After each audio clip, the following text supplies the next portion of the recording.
Cek satu, cek satu, cek satu, cek satu, cek satu, cek satu, cek satu, cek satu, cek satu, cek satu, cek satu.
Cek.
Bisa dimulai? Bismillahirrahmanirrahim. Assalamualaikum warahmatullahi wabarakatuh. Salam sejahtera bagi kita sekalian. Om Swastiastu, Namo Buddhaya, salam kebajikan. Yang terhormat Bapak Muhammad Afifuddin, Koordinator Divisi Pengawasan dan Sosialisasi Bawaslu Republik Indonesia. Yang kami hormati Bapak Ibu Koordinator Divisi Pengawasan dan Koordinator Divisi Humas Hubal Bawaslu Provinsi terundang. Yang kami hormati Bapak Ibu Koordinator Divisi Pengawasan Sosialisasi dan Humas Hubal Bawaslu Kabupaten Kota terundang. Mohon izin saya memperkenalkan diri. Mungkin Bapak Ibu yang Kabupaten Kota belum terlalu mengenal saya. Nama saya Harimurti Wicaksono, diberikan amanah untuk menjalankan tupoksi di bagian perencanaan Bawaslu RI. Sebelumnya saya dulu juga di bagian teknis pengawasan pemilu di TP2. Jadi kalau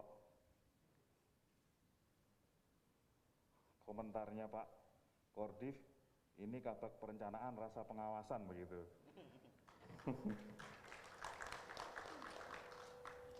Mohon maaf, saya tetap menggunakan standar protokol kesehatan. Mudah-mudahan suara saya masih bisa terdengar dengan jelas. Termasuk juga Bapak Ibu yang saat ini sedang menghadiri acara ini secara virtual. Tim Zoom bisa termonitor suara saya di peserta virtual? Baik, terima kasih. Mohon izin Pak Kordif, mungkin sambil mengecek kehadiran, peserta gelombang kedua ini adalah dari beberapa provinsi yang mungkin saya sebutkan langsung berdiri Bawaslu Provinsi dan Kabupaten Kotanya ya. Yang pertama, Bawaslu Provinsi Kalimantan Timur.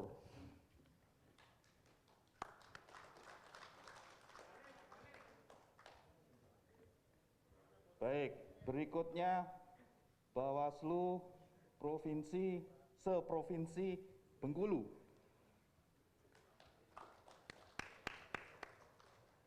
Kemudian Bawaslu Seprovinsi Nusa Tenggara Barat.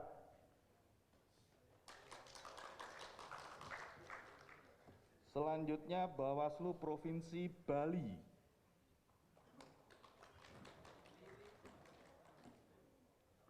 Selanjutnya Bawaslu Seprovinsi Jawa Tengah.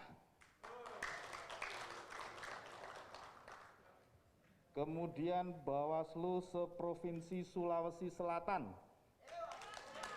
Ewaku. Bawaslu Seprovinsi Sumatera Utara.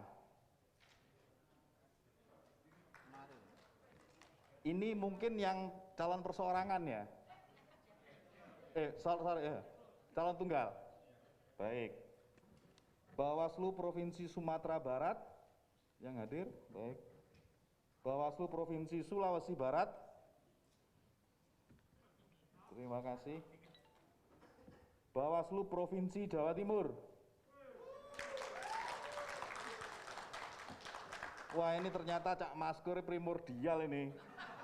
Nunjuk moderatornya yang dari Jawa Timur juga ini. Saya dari Kediri, Pak. Lama tugas di Tuban. Kemarin penelitian di Malang Raya. Baik, selanjutnya Bawaslu Provinsi Papua Barat. Bawaslu Provinsi Sumatera Selatan. Yang gelombang 3 yang sudah hadir? Ada? Baik, terima kasih. Saya kira demikian pembukaan ini. Untuk selanjutnya sesi kita malam ini adalah evaluasi dan kebijakan pengawasan untuk pemilihan serentak tahun 2020 yang akan disampaikan oleh Korbif Pengawasan dan Sosialisasi. Waktu dan tempat kami persilakan. Monggo, yang nyaman di mana, Pak?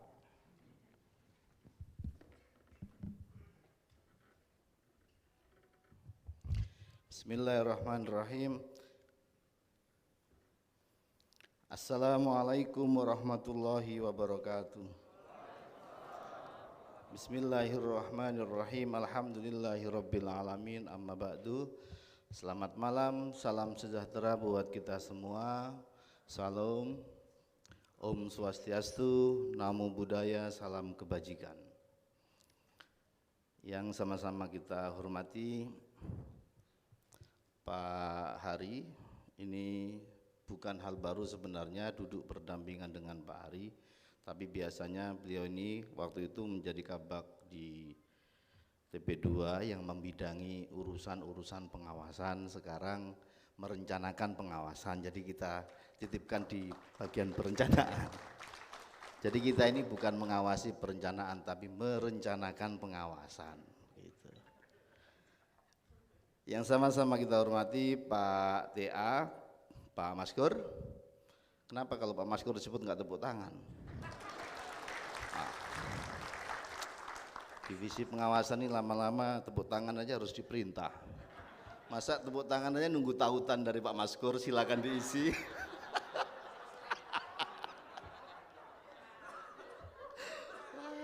Gawat ini. Yang saya banggakan, saya cintai Bapak Ibu sekalian, Koordif pengawasan dan lain-lain.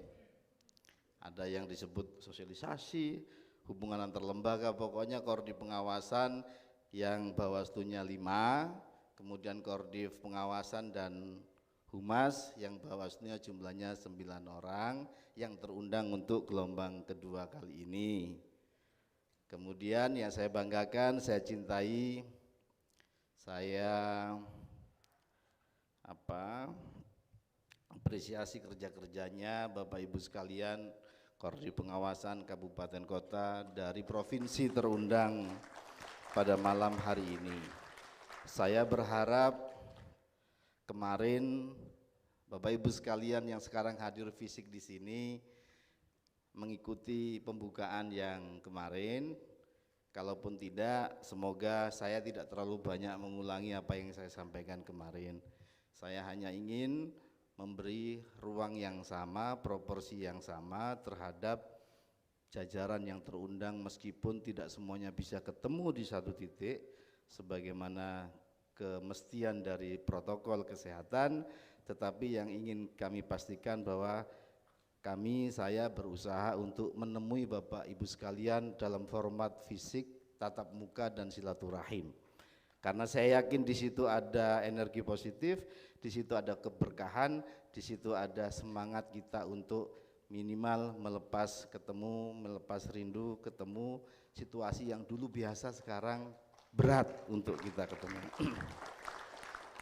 Bapak Ibu sekalian, jajaran sekretariat yang sudah menyiapkan kegiatan ini, saya tidak ingin mengganggu malam minggu Bapak Ibu sekalian. Tapi karena forum ini jarang-jarang, maka perkenankan kita untuk berdiskusi, menyampaikan beberapa arah kebijakan dan seterusnya yang memang dalam waktu dekat ini pilkada kita insya Allah sudah 25 hari lagi, jadi tidak lama lagi. 25 hari Pak Hari. 25 Pak Hari. Bapak Ibu sekalian yang saya hormati, kenapa kegiatan ini kita lakukan dan diskenariokan seperti ini Bapak Ibu sekalian? Ini adalah bagian dari upaya kita untuk menjembatani bagaimana pengawasan ataupun kerja-kerja pengawasan kita. Saya tahu seluruh jajaran bekerja keras, seluruh jajaran berusaha maksimal. Salah satu buktinya saya ingin menyampaikan, saya hafal berapa pertemuan tatap muka di minggu pertama, minggu kedua, minggu ketiga. Di minggu pertama, pelaksanaan kampanye tatap muka itu terjadi di 8.189 titik. Di 10 hari kedua, mohon maaf bukan minggu, di 10 hari kedua itu pertemuan tatap muka terjadi di 16.468 titik. Di 10 hari ketiga pertemuan tatap muka terjadi di 13.646. 10 hari keempat sudah tidak ditarik lagi jumlahnya, tapi kita lebih fokus lagi kepada apa yang kita sebut dengan pelanggaran protokol kesehatan. Saya ditanya oleh wartawan, Pak Afif, kenapa tidak dianalisis lagi jumlah sebaran COVID dengan perjumpaan tatap muka dalam kampanye-kampanye saat ini? Saya menyampaikan bahwa Ya, disampaikan dengan caranya masing-masing. Situasi yang sedang kita inginkan, dulu saat Pilkada 2018, seingat saya, menarik data itu hanya ketika proses pencalonan, berapa calon mendaftar. Itu yang dilakukan Pak TA. Sekarang kita perlu lagi untuk menyampaikan, memastikan bahwa jajaran pengawas ini melakukan pengawasan-pengawasan mengadaptasi situasi terbaru, yaitu pengawasan terhadap protokol kesehatan. Kenapa? Karena ini menjadi isu yang sangat sensitif di soal kampanye. Meskipun belakangan kemudian kita tahu situasinya membaik lah. Ada kejadian-kejadian menonjol, tapi kita tidak bisa menjadikan itu hanya satu kejadian.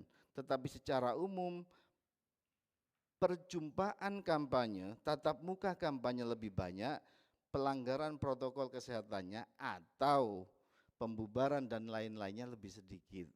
Sempat sih minggu ketiga meningkat lagi. Mungkin semuanya sudah tahu ilmunya, peserta itu.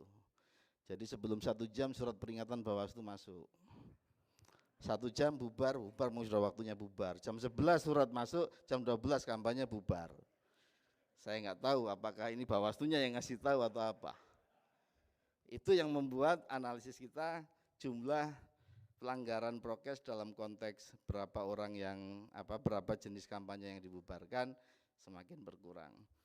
Saya ingin memberikan apresiasi setinggi-tingginya terhadap jajaran Bawaslu. Dalam konteks ini tentu Koordinasi Pengawasan, Humas Subal yang 9 provinsi se-Indonesia yang luar biasa mengimbangi apa yang diinginkan oleh Bawaslu RI dalam konteks sinergi pertama, kedua dalam konteks bagaimana kita melakukan apa yang kita sebut dengan menyampaikan apa yang kita kerjakan. Dalam pembukaan kemarin saya menyampaikan bahwa harapan peran orang terhadap Bawaslu, harapan peran masyarakat terhadap Bawaslu itu sangat tinggi. Role expectation, harapan peran terhadap Bawaslu itu sangat tinggi. Sehingga kenapa kemudian apa yang dilakukan oleh Bawaslu ini orang perlu tahu. Jadi menyampaikan apa yang kita kerjakan itu adalah sudah seharusnya. Menyampaikan yang kita tidak kerjakan itu kebohongan. Nah, menarik data dari apa yang kita lakukan sejak pendaftaran calon peserta pemilu, pilkada, kemudian pengambilan nomor urut, kampanye, dana kampanye, sampai kemudian kampanye di media sosial dan seterusnya, yang itu menjadi domain semua dari pengawasan. Ini adalah bagian yang ingin kita berikan ke publik bahwa ini loh yang dilakukan oleh Bawaslu dalam kerja-kerja pengawasan. Nah, saya ingin menyampaikan informasi terkait beberapa program yang diampu oleh divisi pengawasan. Ibu Ketua, Bu Aryani dari Bali. Oh iya, ini mumpung ingat ya, kita mendoakan istrinya Koordinasi Pengawasan Provinsi Bali yang sedang sakit. Mari sejenak kita doakan. Saya berkomunikasi sejak kemarin, tadi pagi juga. Semoga kondisinya semakin membaik, karena kita semua ini adalah keluarga besar. Kalau kita ada keluarga kita yang sakit, saudara kita yang sakit, mari kita doakan segera sembuh dan segera bisa beraktivitas. Karena Pak Widi sakit, maka Bu Ketua yang mewakili. Mari kita doakan sejenak sesuai dengan agama dan kepercayaan kita, sebelum nanti kita lanjutkan apa yang saya sampaikan ini. Berdoa dimulai.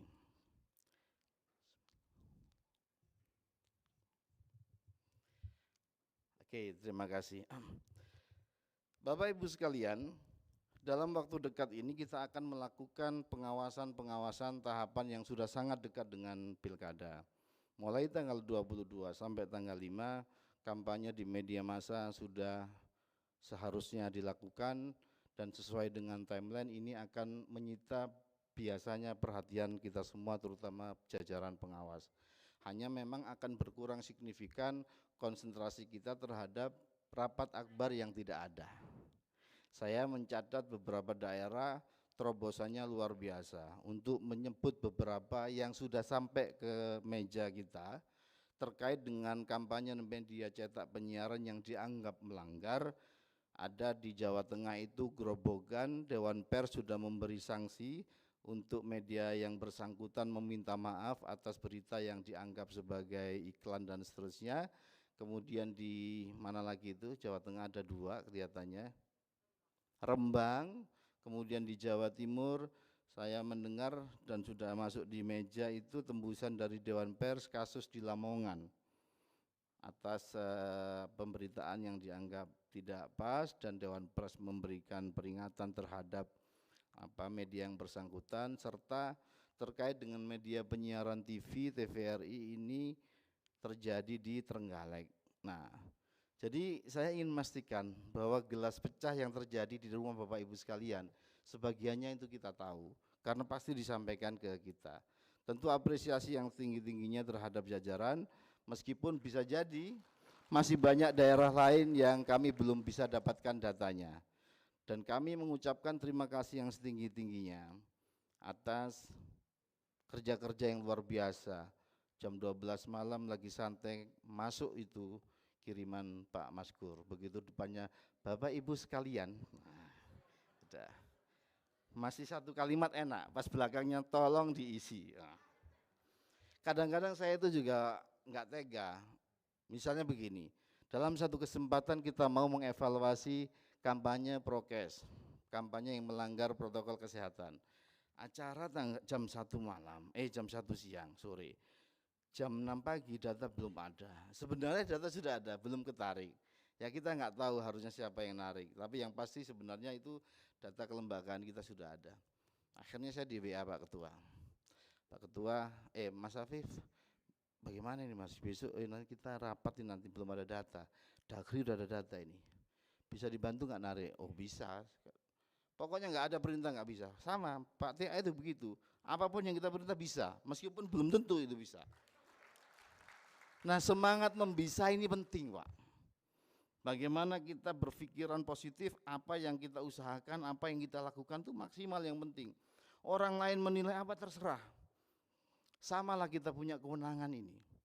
Kewenangan ini saya mengibaratkan banyak kewenangan, sedikit kewenangan itu sama saja. Samalah seperti kita punya rumah. Rumah itu kalau kita punya lebih dari satu rumah kita tempatin, satu rumah tidak kita tempatin, yang ditempatin rusak, yang enggak ditempatin rusak. Kewenangan ini kita pakai, satu kita pakai dikritik orang, enggak kita pakai dikritik orang, yang mending dipakai. Ya kan? Nah, apa yang kita sajikan dengan data-data misalnya, mari kita berefleksi, di masa pendaftaran calon, siapa yang punya data 243 pelanggaran prokes terjadi di seluruh daerah yang ada calon daftar kantor KPU sekitar 700 pasangan calon. Siapa yang punya data? Hanya Bawaslu, silakan di googling. Urusan salah benar, urusan nggak ada orang nggak punya data kayak Bawaslu. Wong jajarannya sampai bawah kok. Kita sebut sekarang 33.000 TPS. Berpotensi tidak ada internet. Siapa yang bisa nyangkal data itu? Harusnya Kominfo, enggak juga. Dan sekarang data itu dijadikan alasan untuk menolak Sirekap. Lah, iya kan? Nah, ini yang saya lihat, kita harus berani menggunakan kewenangan kita. Tentu dengan cara-cara yang terukur. Ada salah-salah biasa.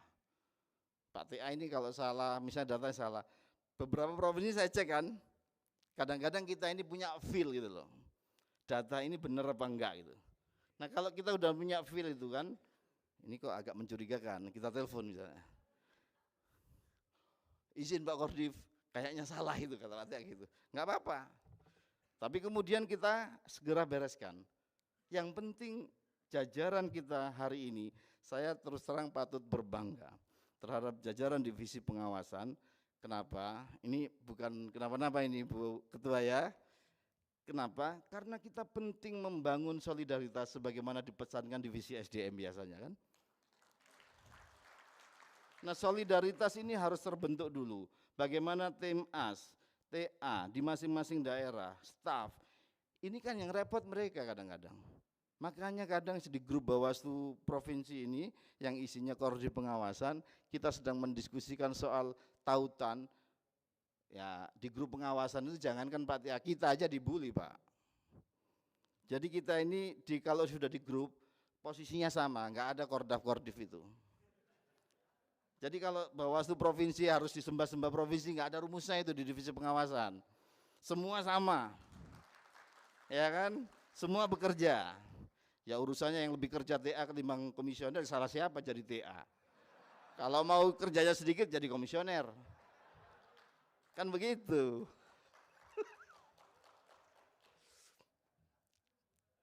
Jadi kerja-kerja pengawasan yang penting. Saya sering menyampaikan, ada divisi yang mau tidak mau berhadapan dengan situasi yang kita sebut dengan musim, semua musim.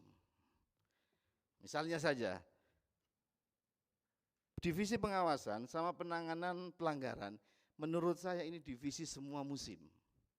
Ya, tanpa ada pretensi untuk, ini kita analogi saja, masih masuk daftar pendaftaran DPT, sudah ada temuan, larinya kita tindak lanjut, kampanye, semuanya.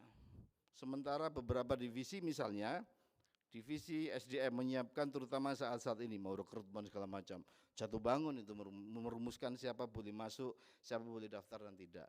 Divisi hukum menyiapkan perangkat, misalnya hari ini kita jatuh bangun menyiapkan Perbawaslu pemungutan suara, pungut hitung dan rekap pasca RDP kemarin, Selasa harus selesai misalnya begitu. Divisi hukum yang banyak harus koordinasi sama kita, termasuk aturan-aturan siapa yang boleh mendaftar, siapa yang tidak boleh mendaftar menjadi pengawas TPS dan seterusnya. Kemudian divisi sengketa ini terutama kan setelah masa pencalonan, kan begitu. Nah, musim sibuknya, high seasonnya itu ya waktu pencalonan. Maka kita harus pahami situasi-situasi seperti ini tanpa harus merasa diri lebih banyak bekerja ketimbang yang lain. Ini resiko. Semua Bawaslu waktu FPT itu kita tanya, mau jadi divisi apa? Semua jawabnya kami ikut arahan, kami ikut perintah. Begitu sudah jadi Bawaslu kabupaten atau provinsi, berantem dalam satu divisi dengan divisi yang lain. Dikasih masukan bilangnya intervensi. Maka penting buat panduan dan buat pegangan kita semua, sebagai pengawas kita penting untuk taat atas regulasi. Pada saat yang sama kita penting kaya atas inovasi dan kolaborasi. Taat regulasi, tidak punya kolaborasi dan inovasi, maka akan bolong di pencegahan. Taat regulasi atau tidak taat regulasi, terlalu banyak inovasi, offset bisa di DKPP. Ya kan? Tapi juga jangan terlalu banyak inovasi, regulasi yang nggak dilihat sama sekali. Prosedur-prosedur standar ini harus sama-sama kita perhatikan. Nah, inilah arah umum kebijakan pengawasan, bagaimana memahami pencegahan, proses-proses klarifikasi, proses-proses penindakan, itu bagian dari jalan menuju keadilan pemilu. Orang memproses sengketa, kayak Bengkulu misalnya, apa yang terjadi di proses sengketa di Bengkulu, apa yang terjadi di Seluma. Sekarang ini Dirjen Dukcapil terus-terusan telepon. Kemarin saya sampaikan di pertemuan KPU se-Indonesia yang di Yogyakarta. Saya menyampaikan begini, kalau Bawaslu punya data 2 juta sekian temuan, data itu kemudian kita sampaikan ke KPU sama-sama dilihat. Enggak ada masalah kami. Data kami ada yang salah, kita koreksi. Wong ini buatan manusia semua kok, enggak mungkin semuanya benar. Kemudian kalau KPU katanya punya data, 2 juta orang tidak punya KTP elektronik. Kemudian didesak lagi menjadi awalnya 20 juta, jadi 2 juta, sekarang 1,7. Tapi kenapa datanya ini enggak mau diberikan ke Dukcapil? Saya menyampaikan, kasus 12 kabupaten kota di Jawa Timur misalnya, yang katanya itu menunda proses penetapan DPT, itu nggak sampai level rekomendasi kok, hanya usulan perbaikan. Nah, maka saya sampaikan, janganlah kita ini jadi penyelenggara ini baper, termasuk apa yang terjadi di Seluma. Ada orang belum masuk KTP elektronik, tapi dia wujudnya ada sebagai warga. Nah, kenapa kemudian ada spanduk-spanduk disuruh bawa karton, mana KTP elektronik saya, mana kakak saya dan seterusnya. Ini kan pasti mencederai dalam proses sinergi lembaga antara Dukcapil, KPU dan Bawaslu memastikan daftar pemilih yang baik. Nah, itu kita sampaikan kemarin. Karena Bawaslu tidak diberikan data-data dasar untuk pengawasan DPT, maka kita datang dengan indikator-indikator. Bagaimana misalnya? Kita kalau mau memastikan apakah rumah-rumah itu didatangin oleh petugas, tidak harus semuanya kita tanya. Kita lihat saja ada tempelannya enggak pasca coklit. Kan aturan KPU mengatur itu. Kalau tidak ada tempelannya berarti KPU tidak melakukan proses sesuai yang diatur oleh dirinya sendiri. Indikator-indikator itulah yang kemudian bicara, data-data itu yang kemudian kita sampaikan. Nah, seperti itu. Nah, saya ingin selalu menyampaikan bahwa di mana ada tahapan, di situ pengawasan harus bekerja. Kemarin Pak Ketua menyampaikan bahwa memang core bisnis kita ini pengawasan dalam arti luas, bukan dalam arti divisi, ya. Pengawasan dalam arti luas itu ya ada pencegahan, ya ada proses penindakan, ya ada penyelesaian sengketa, ya ada kerja SDM, ya ada kerja-kerja hukum. Sama semua, cuman semuanya dirangkum dalam pengawasan pemilu. Kenapa? Orang di luar kita tidak mau tahu kamu divisi apa, kalau ditanya nggak jawab ya nggak jelas Bawaslu. Kan begitu aja. Beda kalau misalnya kita sudah sepakati bahwa untuk isu ini si A yang harus ngomong, isu ini si B yang harus ngomong dan seterusnya. Nah, kan beda. Nah, terakhir saya ingin menyampaikan dan juga menyemangati jajaran sekalian. Saya tahu Bapak Ibu sekalian terutama di daerah pilkada dan tidak pilkada ini sedang melakukan riset. Saya ingin menyampaikan bahwa ada 5 program yang diajukan oleh Bawaslu RI sebagai agent of change. Program-program yang dianggap membawa perubahan. Dan satu program yang dikategorikan quick win, ya pokoknya andalannya lah, unggulannya selama masa pandemi ini. Program ini kemudian disampaikan ke Menpan RB. Ada 5 program, pokoknya nggak boleh baper, ini saya cerita saja ya, cerita saja. 2 program itu diantaranya adalah sistem kepegawaian, SDM berarti ya. Kemudian yang kedua penggunaan pemanfaatan BMN kalau nggak salah, barang-barang milik negara itu loh, aset ya. Ketiga itu IKP. Keempat riset yang sedang dilakukan Bapak Ibu sekalian. Kelima SKPP, quick win-nya SKPP daring. Jadi Bapak Ibu sekalian, apa yang dilakukan Bapak Ibu sekalian tidak akan ada yang sia-sia. Hasil karya itu orang lain yang menilai. Kita lihat kemarin RDP, rapat dengar pendapat Komisi 2.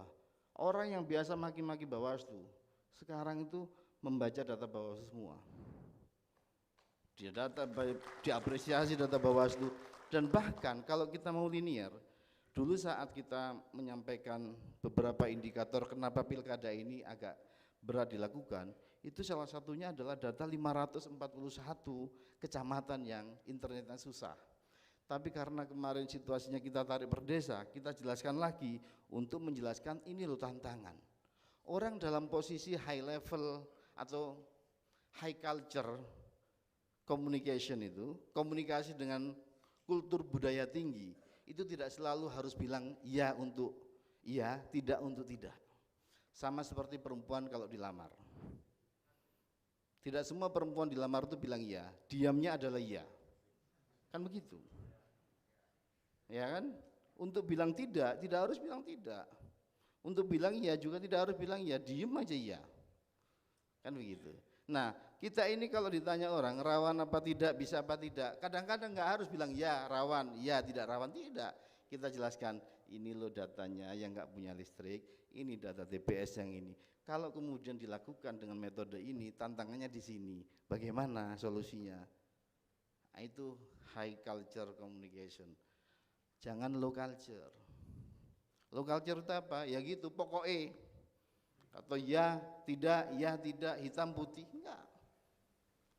Banyak hal yang harus kita kompromikan, karena urusan orang menyelenggarakan pilkada itu tidak hanya yang punya perspektif pengawasan atau pengawas pemilu.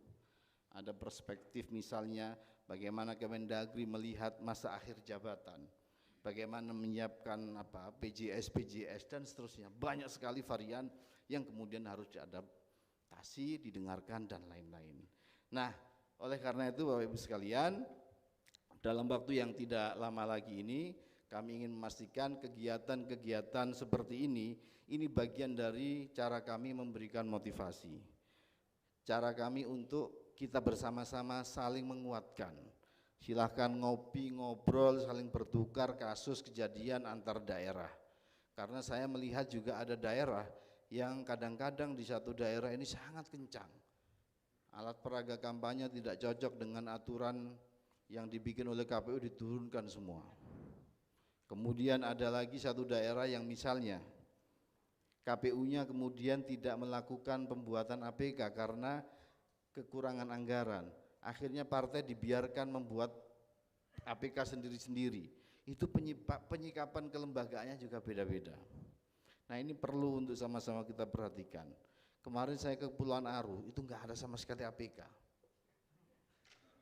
Saya tanya, kenapa enggak ada APK? Karena semua cetakannya itu di luar spek yang sudah disepakati dan juga yang diatur dalam PKPU.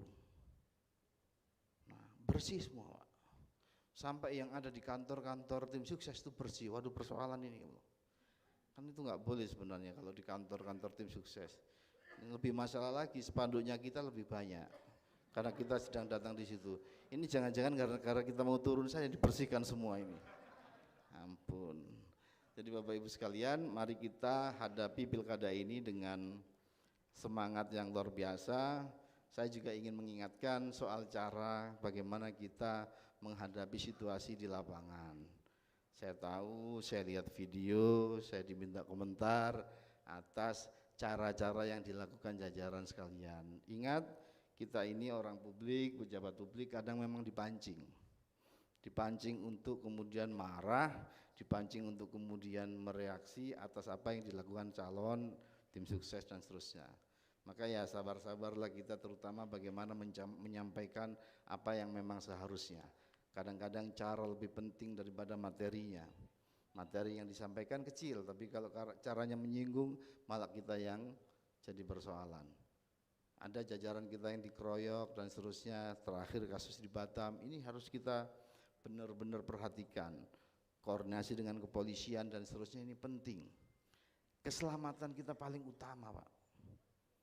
Keselamatan kita paling penting. Sama lah kalau soal urusan diancam, semua kita mungkin sudah merasakan. Bahkan kalau sudah biasa ya jadi kayak bukan ancaman, biasa saja kita menghadapi situasi itu. Nah, paling penting untuk kita adalah bagaimana kita melakukan komunikasi dengan baik, melakukan koordinasi dengan baik, dan pencegahan itu dilakukan secara maksimal. Kenapa?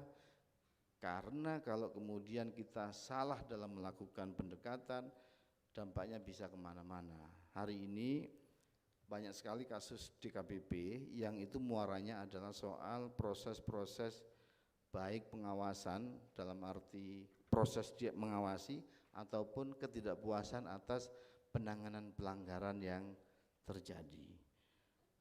Saya melihat tren kasus di DKPP ini sudah sebagai majelis ya, sebagai yang mulia, mohon maaf.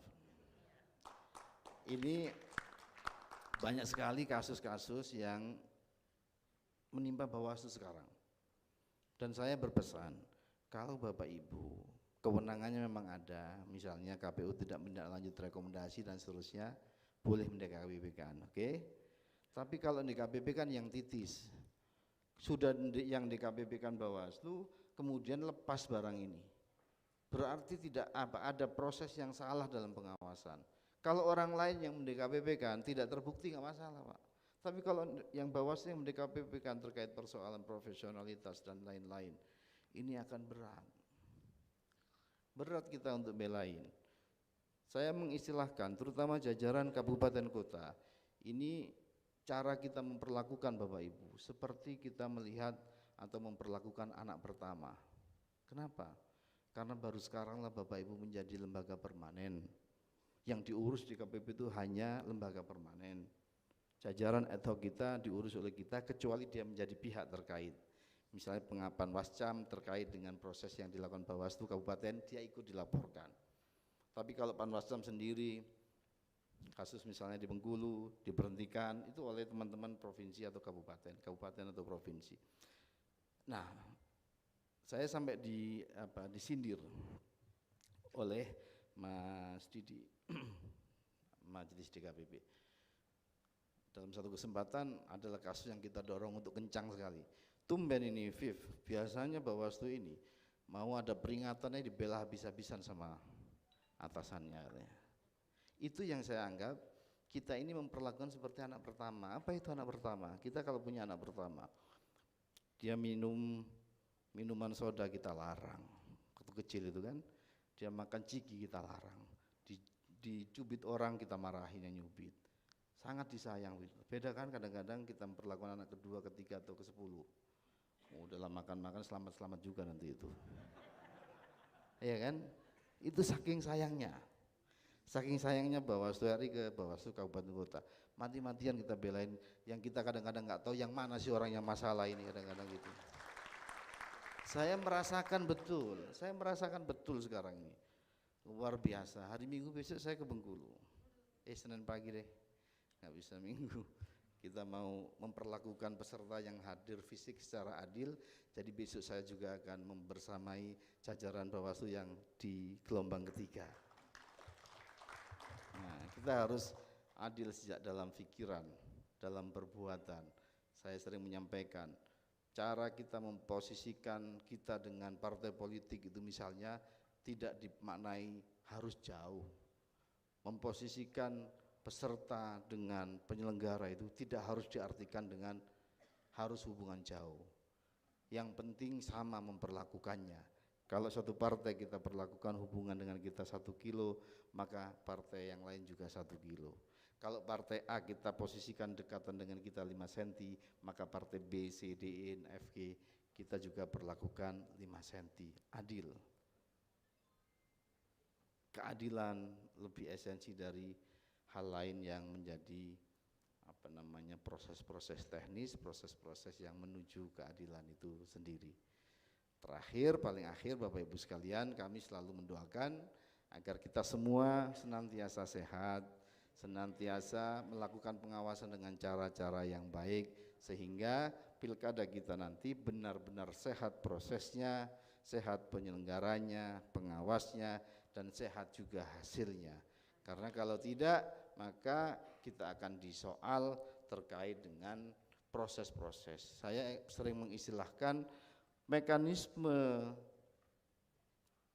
penyelesaian atau kemudian penindakan lewat jalur administrasi, pidana maupun etik itu bagian dari membersihkan proses, membersihkan baju kotor.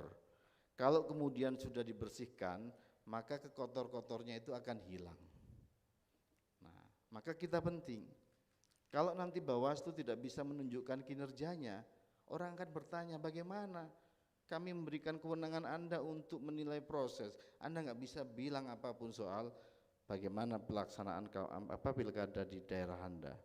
Itulah makanya semua referensi dari MK ketika proses sidang 2019 itu mekanismenya kembali kepada kewenangan lembaga yang melakukan proses-proses pembersihan, misalnya penanganan pelanggaran di dilihat proses yang di Bawaslu dan seterusnya. Tapi ada menarik Pak, beberapa daerah yang Papua misalnya, Sumatera Utara misalnya, jadi kasus yang terjadi ini agak serius nih. kasus yang terjadi di beberapa perolehan suara itu ketika di MK itu dismiss, ya sidang tapi kemudian nggak lanjut. Tapi kalau kita buka Pak, DA, C1 dan seterusnya, itu real ada pergeseran. Sekarang kasus yang masih disoal itu di Sulawesi Selatan, ada caleg fotonya berbeda dengan foto dia yang seharusnya. Ini masih berproses. Banyak perolehan suara yang ketika sidang di MK off, nggak lanjut, dibuka di DKPP, lanjut. Kenapa? Memang berbeda barangnya. Memang berbeda barangnya. Nah ini pengawas itu harus bisa menjawab proses ini. Proses ini seperti apa? Nggak ada urusan yang menang siapa. Ya kalaupun ada urusan, nggak boleh Bawaslu menunjukkan sikapnya. Kan itu yang nggak boleh. Nggak boleh kita kelihatan berpihak. Nggak boleh kita kelihatan nuduh si A si B. Netral dan kelihatan netral. Netral kita bisa utarakan segala macam, tapi kalau kelihatan nggak netral, itu kadang-kadang sederhana. Tahu nggak tahu-tahu kita kemudian satu kesempatan ngopi dengan orang lain, orang partai, di tempat yang kebetulan sepi, ada orang lain melihat kita, oh pasti pikirannya kemana-mana, pasti ini orang macam, orang gini-gini dalam pilkada itu juga bisa dianggap tidak netral sekarang, ya kan? Tidak netral, tidak kelihatan netral, jadi harus hati-hati betul. Kadang-kadang kuasanya di luar diri kita untuk kemudian kita bisa meyakinkan orang lain bahwa yang kita lakukan benar-benar sesuai yang memang harus kita lakukan. Bapak Ibu sekalian, saya tidak akan mengganggu waktu malam minggu Bapak Ibu. Sudah lama kan juga ini.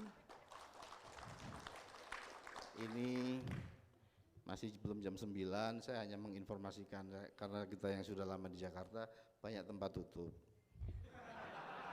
Covid. Ya. Warung-warung juga enggak terlalu, mal-mal juga tutup lebih cepat. Sampai ketemu pada rakor pungut hitung ya. Ya kalau semangat gini ya nggak apa-apa, kita lanjutin. Saya kemarin nanya ke pembukaan tuh, sebagaimana seringkali kita tanyakan ke teman-teman, bilang apa gitu.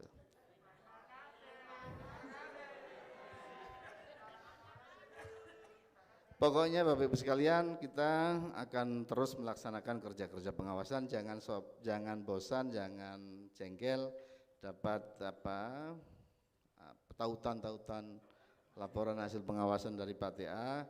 Yang pasti Bapak Ibu akan merindukan itu saat pilkada selesai. Dah pasti. Mohon maaf atas segala kekurangan. Wal afu minkum wallahu muwaffiq ila aqwamit thoriq. Assalamualaikum warahmatullahi wabarakatuh.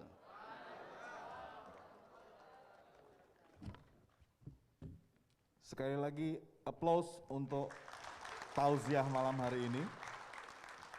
Sesuai arahan Kordif, karena ini malam minggu tidak ada tanya jawab. Namun ada hal yang perlu kita garis bawahi, bahwa harapan masyarakat, ekspektasi masyarakat terhadap peran Bawaslu dalam penyelenggaraan pemilihan kepala daerah untuk mengawal proses demokrasi ini sangat tinggi. Oleh karena itu performa kita untuk kita jaga, mudah-mudahan kita sekalian dalam kondisi yang sehat sampai dengan selesainya penyelenggaraan pemilihan kepala daerah tahun 2020. Adapun ada kurang lebihnya kami dalam membawakan acara ini, kami mohon maaf yang sebesar-besarnya. Kami akhiri, wassalamualaikum warahmatullahi wabarakatuh. Selanjutnya kita akan foto bersama, tapi dalam protokol COVID, jadi nanti fotografer dari depan, dan selesai foto bersama kita nanti akan mengagendakan untuk penyampaian berita acara dan hasil pengawasan yang Bapak Ibu sudah bawa, akan difasilitasi oleh teman-teman dari bagian teknis pengawasan. Demikian, terima kasih.